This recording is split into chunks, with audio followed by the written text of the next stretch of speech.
We're back. We're back. Better than ever. We're back. Ba-ba-ba-ba-ba-ba-ba.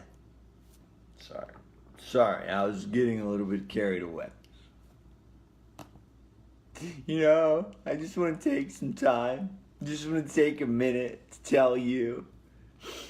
There's nothing that makes me smile so much than recording this show for the ones and twos of people who tune in live. I freaking love it. I freaking love it. Oh boy. We're going to get this going. We're going to record. It don't matter. It don't matter none. Hi, Sam. I'm doing well, buddy. How are you doing? How are you doing, Sam? I am Pelham.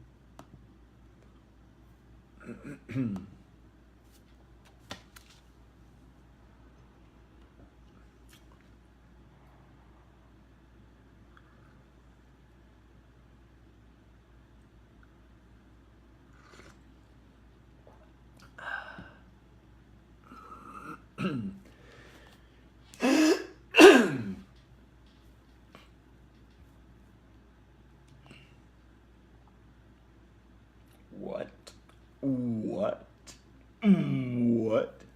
All right, where are we at here? I gotta get going. I just can't do this. I just gotta get going. Okay, one more sip of the old cafe and then we're rocking and rolling.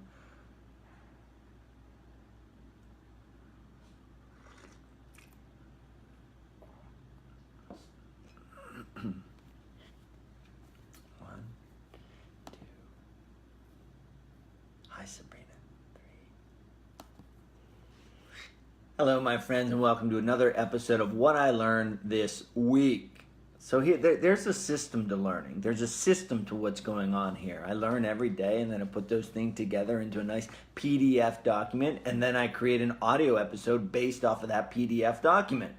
Eventually, I'll put it together to create books to what I learned this year, this decade, this whatever. But for now, we're just sticking with what I learned this week. You can get this PDF that I'm looking at using as my guide at charliespaniard.com. Opt in the email address that will be sent to you every Friday. I don't send a lot of emails, to be honest. I feel like I'm spending my time reading more and more books. So that's why I don't write so many emails. So if you want to get in on this PDF or any other news, please go to charliespaniard.com and opt in. So I just capped off this week. I'm going to say, I'm going out on a branch here. I just capped off one of the best books I've ever read. I said it. One of the best books I've ever read. Now, as you know, Joe Rogan is a guide of mine. I look at what he does, what he creates. I admire it. I respect his, just everything. The intelligence, his conversation style, the way he conducts an interview, his ability to follow what interests him and speak on a variety of topics and subjects. I also chuckle. I resonate with him because he'll see a fight and say, that was the best fight I've ever seen. I read a book and I'm like, that was the best book I ever read. But I'm telling you, this book, in the test of time, Kevin Hart's book will ring true as one of the best books I've ever read. It's called I Can't Make This Up, Life Lessons. It is exactly that. His life story and the life lessons therein. It reads just like one of his comedy shows or bits. I'm really excited that I'm going to one in a couple weeks in State College, so I'll get to see him live. But this was definitely a great predecessor to that event and a book that I highly recommend you read. I'm telling you, read the stinking book. You'll laugh, you'll cry, you'll be like, oh my gosh, that's great insight. 100 times or more throughout the book. So if you've been following along AMX, my daily series, you know how much I love that, and you can see the value in that book. So I'm going to start, like I said, capping off the week, some of the things I learned from that book as well as the other books and conversations I've had this week. So Eddie Murphy was a role model to Kevin Hart. At the beginning of comedy, it was like he saw Eddie Murphy perform, Delirious, I believe it was called. I'm having a brain fart. I had a brain fart the last time I went to mention that. I'm either going to sound obvious there or like a dummy for misquoting that. But the one where he wears the red leather suit. So Kevin Hart saw that at a young age and was like, dang, that's good. So that kind of led him into this into comedy, into his comedy career. So later in his life, whenever he was getting ready to prep for, I believe it was his second 1 hour special, Kevin Hart saw Eddie Murphy and he asked him for advice. And listen to this. So mold this into your life situation, however you can, right? And someone on AMX kind of didn't contest this, but they said, I don't really get that, or I don't agree with that. Could you explain it? So I'm going to tell you what it is and then explain it to the best of my ability. So Eddie Murphy said this to Kevin Hart. My advice is don't ask for advice. Trust yourself and your own way of doing things. Just because something worked for someone else doesn't mean it's going to work for you. Now that's a dichotomy. You hear me talk a lot about Jocko and Leif and their book, Extreme Ownership. They have a new book coming out that's called The Dichotomy of Leadership. So I've been using that word a lot. It's just cemented on my forehead. There's a dichotomy there, right? Just because something worked for someone else doesn't mean it's going to work for you. Okay, but then we also hear success leaves clues. We also hear follow the blueprint that's already out there before you. Kevin Hart followed the blueprint that Dane Cook had left him to build up his following. So there's nuance. There are dichotomies. It's situational. For me, I ask so much advice, and I learn, actually, large in part to this book, but also my own experiences. Ask the right people the questions. There are 1 million billion people that you can ask questions, and you're going to get 1 million billion responses, and it's going to set you in a bunch of different directions. Through trial and error, you're able to mold your team, mold your inner circle, and from that inner circle, that's where you start asking for the advice. And even sometimes, Dredd and I might disagree on something, and I go my own way. And it's so there's never an absolute answer to it. I love this quote. My advice is don't ask for advice. Trust yourself and your own way of doing things, because at the end of the day, you're responsible for you, right? You are responsible for your own way. And, I've heard it said before, and I'll say it again, I'd rather fail on my own accord than failing by someone else's, right? Like I'd rather trust my own instinct and gut and fail, which I've done a lot of times, rather than listen to someone else's advice that I don't quite feel right about in my belly and then fail. It feels much better to trust your own way. So moving on, another dichotomy, another nuance to this game. I've heard it said both ways. There's a great book that says Go for No, that talks about this idea of yes and no. There's this idea. There's this idea of, saying yes to too many things or no to certain things. And Kevin Hart's telling us, right? So grasp your mind around that, right? You can't say yes to everything. You should only say yes to the things that are your core, right? Your core genius. Okay, but then you hear someone else say, you got to say yes to everything because you never know when the opportunity is going to. So it's like, what do I do? Who do I listen to? I don't even understand what's going on. The truth is there is no answer. You just got to do it. You just got to pick one way. You got to do the thing, see how it turns out, and then do the next thing. Kevin Hart tells us, sometimes you have to say yes to the things you want to say no to, so you can raise yourself to a place where you get to say no to more things. So sometimes you got to say yes to things you don't want to say yes to, so that it can get you to a point where you can start saying no. It's like you can't put the cart before the horse. There's this yin and yang, this flow, this I think flow right there that is to everything. So you've got to put in the time now to get to the point where you can kind of be selective, but you can't start being selective. And with social media, that's what we want to do. Bop, bop, boom, perfect, great, boom. But no, that's not the truth of it. The truth is, if you want to build something that lasts, build something that stands the test of time, build something that's integritous, you've got to do those things early so you can get to the point where you can say no to some of those things and really focus on your core genius later. There's a dichotomy, folks, that exists. There's no perfect answer. That's my best explanation of it. Moving on to the next bullet point, talking about AMX Kids. AMX Kids, I'm actually sweating right now from getting amped up about this, what I learned this week episode. But when I sit down, okay, so I record AMX Kids on Tuesday. It's published at 4 p.m. on Tuesdays on this podcast feed.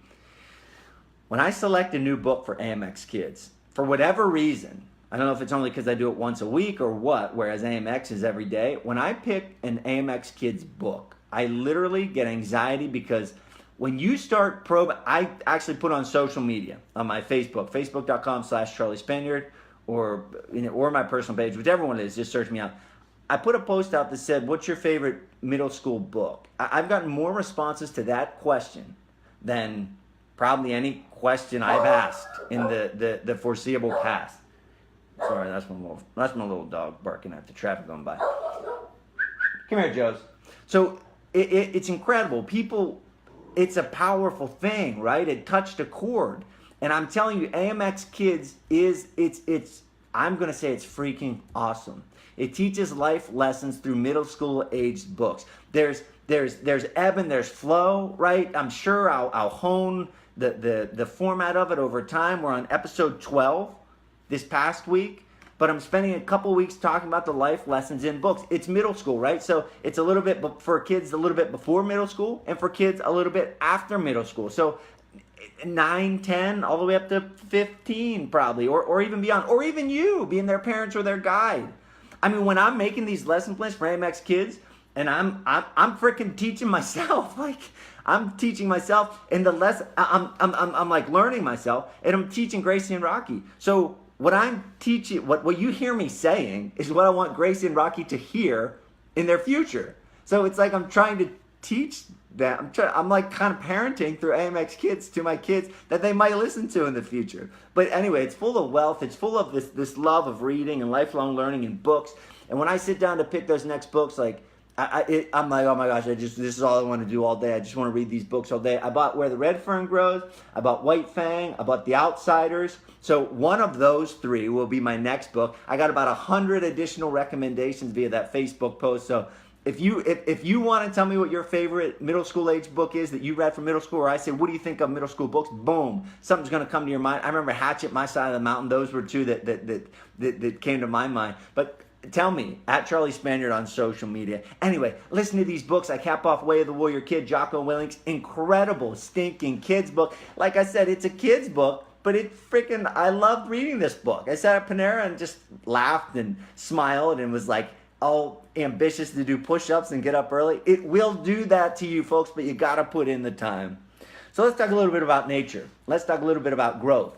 Kevin Hart in the book tells us, around the time you're 18, nature stops the process of growing in your body. So if you want to stretch yourself and keep growing after that, you have no choice but to stretch yourself on your own and increase your thinking, your capabilities, and your accomplishments. So nature stops. You're not going to, I ain't getting any taller. And if you're like me and you're 37, I used to be a teacher, and I'd see all these kids when they were 12, 13, 14, whatever. And now I'm like, whoa, okay, you're a big human being. I have not grown, but you have grown. It stops. It stops. Nature stops. So you have to go outside, right? You have to step outside of yourself and do it intentionally. And Kevin Hart's telling us to stretch our thinking, our capabilities, and our accomplishments. It's becoming more and more clear and more obvious to me, why do I believe in reading so much? Why do I believe in this curiosity and this wonder and this discovery and this adventure that books bring me? Because it makes you more complete as a human being. It teaches you, this is just off the top of my head, it teaches you empathy. It teaches you health and nutrition. It can teach you about technology. It can teach you about your relationships. It can teach you about parenting. It can teach you about overcoming doubts and limitations and fears that you have. It can teach you about building a career. It can teach you how to communicate more effectively. It can teach you about leadership. If that's not enough to convince you that you should start reading books, I don't know what is. You won't be listening to this because if you're the type of person who's listening to this, you're the people who buys into that. So you already bought into it. So now let's just tip it right over that edge and start picking up a book and reading it. All the books I read and talk about are at charliespaniard.com/reading list. It's a decision, and no one can make it but you. This is one of my favorite points too. So I'm reading all these books, and in my mind, I have them down on paper in my journal. I have them on the What I Learned This Week documents. I have them in my brain floating around, and there's several themes that are popping out. The one that comes to mind right off the bat is impeccability of your word, right? Speak impeccably. How we use our words for good, not bad. Another one is just the idea of just keep going. Just keep going. Your skill has to be above, you have to be good at what you're doing, But the missing link might be, above all, the fact that people stop. Dredd and I talk about this all the time. Just keep going. So Kevin Hart tells us, I was an overnight success that was only 16 years in the making. Overnight success that was only 16 years in the making. So he had more successes and failures before he hit than most of us will ever have in a lifetime. TV deals, movie deals that flop, contracts that flop, he's the zero that flop, relationships that flop, all of these things that just were not good. They were setbacks and failures, but he believed in the mission. You know, that, bring that back to an extreme ownership term, bring that back to 5 love languages, right? Do you want to be right, or do you want to have a happy relationship? It's like mission above self. Kevin Hart talks to us about the mission above yourself and pushing through your fears because you believe in this mission. Learning is this mission. So if old Spanny is tired and doesn't want to read, guess what? It don't matter, Spanny, because somebody out there, just like Scott Adams told me by way of his book, he used to imagine millions of people were waiting for him to publish that book. Well, guess what? I'm imagining there's millions of people waiting for that AMX episode. So it don't matter, Spanny, if you're tired or busy or it's 10 or 12 at night. You've got an obligation, and because I believe in that mission, that's the extra impetus to do what I do. So let's talk about this overnight success. 16 years in the making. Do you have what it takes? 16 years. If you listen to, I believe this is about AMX 567 or 68, you heard me refer to Pete from Origin BJJ. I listened to episode number 93 on the Jocko podcast. I had spent a couple weeks ago up in Maine at this jiu-jitsu camp. Went to the Origin factory. Origin makes apparel, BJJ apparel, lifestyle apparel. And Pete, the founder of Origin, if you can, so how I am about reading books, Pete is about manufacturing. The purity of it, the passion for it, the love of it, all of that. And I'm listening to Pete on this podcast, again, a guy who I text back and forth thinking like, wow, this is the foundation of Pete, and this is the foundation of Origin, and I love it. And in that episode, Pete had said that his mentor told him that it takes 10 years to build something. 10 years to build something. And his mentor said less than 1% of people have what it takes to put in that time. Are you part of that less than 1%? I am part of that less than 1%. Guess what special gifts I have? None. Just like freaking keep going, just like the Energizer, the train, chug-a-lug, we're just going to keep going. You have that inside of you. It's not going anywhere. Let's think back to Steve Martin. 18 years, right? 10 years, I say this all the time, but I love it so much. 10 years learning, 4 years refining, 4 years of success. We have Phil Knight, creator of Nike, who took 10 to 15 years before he started making money or before it started being a success. Mark Ruffalo. Dredd told me this one. Mark Ruffalo, actor, it was like 600 auditions that he had taken before he got accepted for a part, and then he got it, and then boom, from there he's a successful actor. Harlan Sanders, KFC, I've read anywhere from 600 to 1,000 rejections on his chicken recipe before it hit. The Spaniard. What? Did I just include myself in that? Yeah, I did, and I'll tell you why I included myself here in a minute. But let's lead that into one of the most powerful, emotional episodes that I've ever done. And by far one of the most powerful, emotional, soul-touching conversations I've ever had. And that was with my friend Desiree. So Desiree is my friend Rich's wife. They have a daughter with mitochondrial disease. She's beautiful. I'm going to give you a link. I gave it to you in the episodes, but it is daphneslamp.com, DAPHNESLAMP.com, where you can donate, where you can help support Daphne and other people with mitochondrial disease. It's an absolutely incredible episode. And I say that about all the episodes because I look for the good and I truly believe in the quality of my show. I'm going to say it again. This is an absolutely incredible episode. The openness with which Desiree shares with me, the uncomfortability of me approaching a subject of which I don't know how to speak because it's a delicate situation, and you don't think of this. Think of a situation where you want to say something to someone to comfort them or to help them, but you don't even know what to say because you don't know how to say it, and you don't want to offend, and you don't want to say the wrong words. That's this on air. and it was incredible. It was an incredible experience. Next week is Mitochondrial Disease Awareness Week, starting the 16th through the 22nd. So you'll be seeing me post this link to listen and to donate at daphneslamp.com several times throughout the week next week. But this, amongst the goodness in this episode, the quote that I extracted from Dred's incredible show notes is this: "The sibling of a special needs child has a warmer heart than almost anyone. She's far stronger than I am."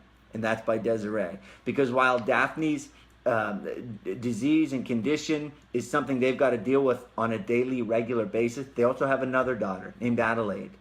And they love her just the same, and she's their daughter. So she really gets into this stuff that most of us don't have to deal with, but stuff that makes us better, knowing that, wow, makes us more empathetic, more better, knowing, wow, that's what they're going through. That's what Adelaide, that's Adelaide's life. That's Daphne, that's Rich's life. That's their family's life. That's the doctor's. It's just a really heartwarming, powerful episode. I highly recommend that to you. Released on Thursday. So I'm going to go back to including myself on the list of Steve Martin, Phil Knight, Kevin Hart, Mark Ruffalo, Harlan Sanders, and then the Spaniard. Why did I do that? Because when I was making this, I thought to myself, is that a little egotistical? Is that a little asserting myself? I feel bad. I don't want people to think I'm cocky or arrogant, but I do believe in myself. But I don't want to come off the wrong way. But when I was fighting, it's okay to say that you're the best in the world. But then when you're not fighting, it's not normal to say you're the best in the world. So I don't even know where to sit, because I used to say I was the best in the world without feeling bad because I was fighting. But now I'm not fighting, so I don't even know what to think. And oh my God. I'm going to tell you why I included it. Because on his quest to be the best and test his limits, Kevin Hart says, if this sounds arrogant, it's because it is. If you don't believe in your own greatness, no one else will. So I am putting two stakes in the ground, saying, I believe. And my friend Mark Merrow, former WWE wrestler, he said the exact same thing to me. He said, if you don't think and believe you're the best in the world, who else will? That's it. No one else will. You've got to believe. And let's call it not just belief, but belief backed by work. Belief backed by work. You think Kevin Hart can go on a stage in a stadium? I think he said he was the first comedian to sell out Madison Square Garden, or maybe even a stadium. I forget which one it was, but it was a lot of people. I remember that. No. He worked, right? So if you don't want, I don't like the word arrogance. Let's just call it justified super confidence, right? Develop your own justified super confidence. This has been what I learned this week, the 78th week that I've made these documents and sent out these emails for you to consume. I encourage you to hop on over to charliespaniard.com where you can opt in to receive this. You can check out my speaking programs and workshops. Look, I systematically learn and teach. About what? About freaking life. That's about what. You want to talk business? We'll talk business. You want to talk Kevin Hart's life and career? We'll talk Kevin Hart's life and career. You want to talk the Spartan the core values? We'll talk the Spartan core values. You tell me. I systematically learn and teach because I believe in this thing that is learning. I believe in this thing that is reading books. And I've seen it enhance my life, and I believe that it will enhance yours, but you've got to put in the time. charliespaniard.com has all my information, at Charlie Spaniard on social media. Let's geek out the books, folks. See ya.